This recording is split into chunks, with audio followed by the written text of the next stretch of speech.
Step 4 framing and analysis ఎట్లా ఉంది, deep bias study ఏమైనా ఉందా, హెడ్లైన్ విశ్లేషణ, బీసీలకు అన్యాయం విజయక్రాంతి సమస్యను హైలైట్ చేసింది, కులగణనపై సందేహాలు దిశ పరిష్కారంపై అనుమానాలు సృష్టించింది,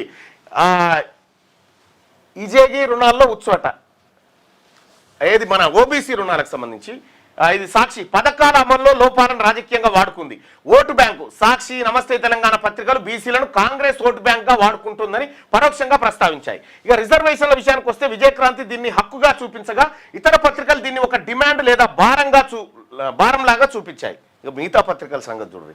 కవరేజ్ బీసీ సంఘాల ధర్నాలను విజయక్రాంతి మెయిన్ పేజీలో వేస్తే మిగిలిన పత్రికలు జిల్లా పేజీలో చిన్న వార్తలుగా మరొక వార్తగా చిన్న వార్త గీసినాయట. మిగతా బీసీలారా చూడండి ఇక ఈ పత్రికల భాగవతం ఎట్లా ఉందో. ఇక తర్వాత విజువల్ ప్రాముఖ్యత, ఫోటో పరిణామం ఫోటో ఏది రేవంత్ రెడ్డి ఫోటో ఇట్లా నిలబడ్డదేస్తారు, జానారెడ్డి నిలబడ్డ బీసీల వార్తలు. ఫోటో విజయక్రాంతిలో బీసీ నేతల ఫోటోలు ధర్నా దృశ్యాలు పెద్దవిగా 3-4 కాలమ్స్ ఉన్నాయి. మిగతా పత్రికల్లో పాస్పోర్ట్ సైజ్ ఫోటోలు లేదా చిన్న గ్రూప్ ఫోటోలు వాడారు.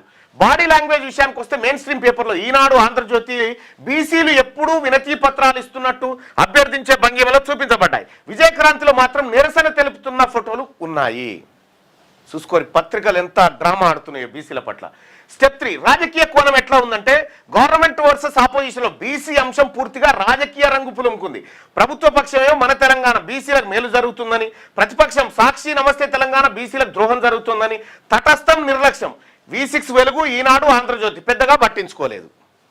ఒకే సంఘటన భిన్న కథనాలు, కులగణన చారిత్రక అవసరమని మన తెలంగాణ రాస్తే బీసీలో సందేహాలను దిశ రాసింది.